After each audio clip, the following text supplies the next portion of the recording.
Good morning, Scott School, on this thrilling Thursday, April 13th. Another beautiful day ahead, boys and girls. It looks like the weather today is supposed to be tremendously warm and beautiful and sunny and all the things. So, super excited to experience a beautiful day here at Scott School. Boys and girls, as this weather is shifting back and forth, so some days it might be a little chillier, other days a lot warmer, things like that.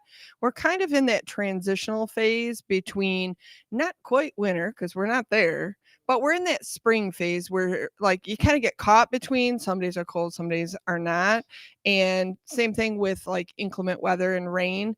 Please make sure that you are either dressing in layers or talking with your family or your parents or your guardians about what the weather will be like so that you dress appropriately here at Scott School. Yesterday, I noticed there were many students, and I fell into this category because I had pants on too, long pants. We had long pants on, which is fine. You can still wear long pants when it's warm. But I noticed they were also wearing long shirts and some sweatshirts. And if you don't get really hot and we're at that point, it's not super steamy out. Hey, if it works for you, that's fine. But I heard a lot of kids talking about, gosh, it really did warm up today. And our building does seem to warm up a lot quicker than you would really realize. So dressing in layers is the way to go. Next week in particular, it seems like the temperatures are going to drop again. They're not going to drop where it's snowing, but it likely will be chillier than this week. So you'll want to adjust what you're wearing next week too. Lastly, about the dress code, we do have expectations in DeWitt Public Schools that you are wearing things that are appropriate for school. So make sure that if you're wearing a skirt or shorts, that they're long enough to cover not only your, private areas in your bottom, but also that they're long enough that when you sit down, try to make sure that they go down far enough so that your legs aren't getting pinched on chairs and things like that. Not that that's going to happen a lot, but it does happen. And we want you to be able to participate in PE and on the playground, on the climbers, and be comfortable without worrying about your undergarments being shown and things like that. Um, Also, regarding dress code, I don't know if you're familiar at this age what a midriff is, but it's like the middle, your belly part or your exposed back, lower back part. There are a lot of shirts that are in fashion right now that are these belly type shirts that are short, short. I have kids. I get it. I know what's in style. I don't look like I'm in style, but I know what is in style.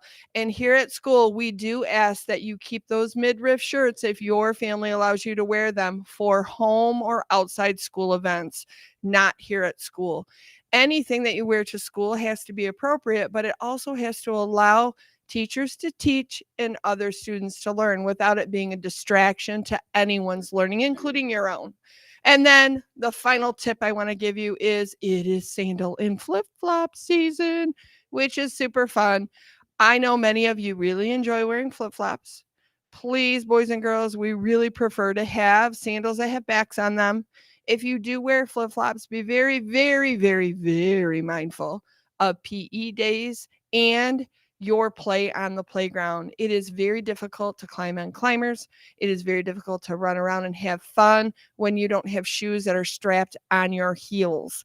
And then we do every year have some injuries because of that. So I really strongly encourage you to wear closed-toed shoes and or things that cover your heels, but I also recognize it is sandal season and you probably will have some toes poking out here and there, and that's okay too. Just make sure they're safe to wear to school. So that's about it with dress code and clothes. But I do want to talk about M-Step a little bit, and then I'll hand it over to Mrs. Schwartz.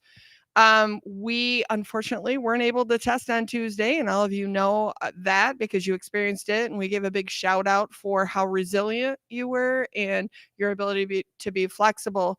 We have changed the schedule, so most third grade classes will also have an extended testing day tomorrow. And then there might be a little bit of carryover to Monday for a class or two, but just prepare to test tomorrow as well because we want to give you all the time you need to get through. And boys and girls, if you're testing on the last day, don't panic if you're not done. It is okay. Mrs. Schwartz and myself will be offering makeup sessions, so you will have extra time. It just won't be in the classroom. So don't you worry. Don't you sweat it.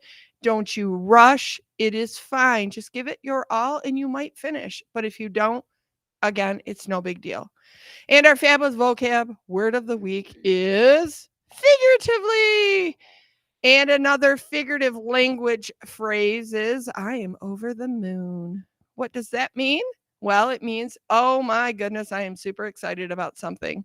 So use figurative language in your conversations. Find figurative language in what you're reading.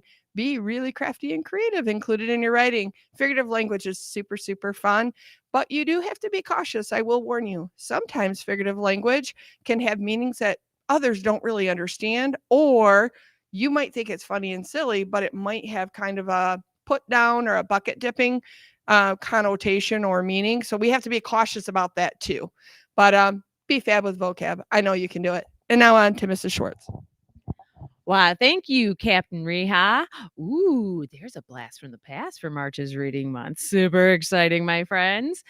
Remember all of those coping tools that you can use when you are testing. I'm not going to go over all of those today because I know we've gone over them a little bit this week. So just remember those tools as you are doing a fabulous job, working hard. You guys have all done a marvelous, marvelous job.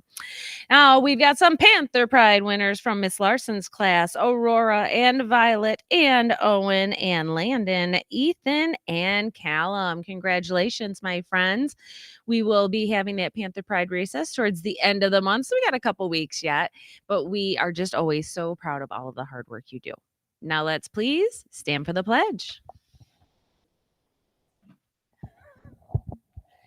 I pledge allegiance to the flag of the United States of America and to the republic for which it stands, one nation, under God, indivisible, with liberty and justice for all.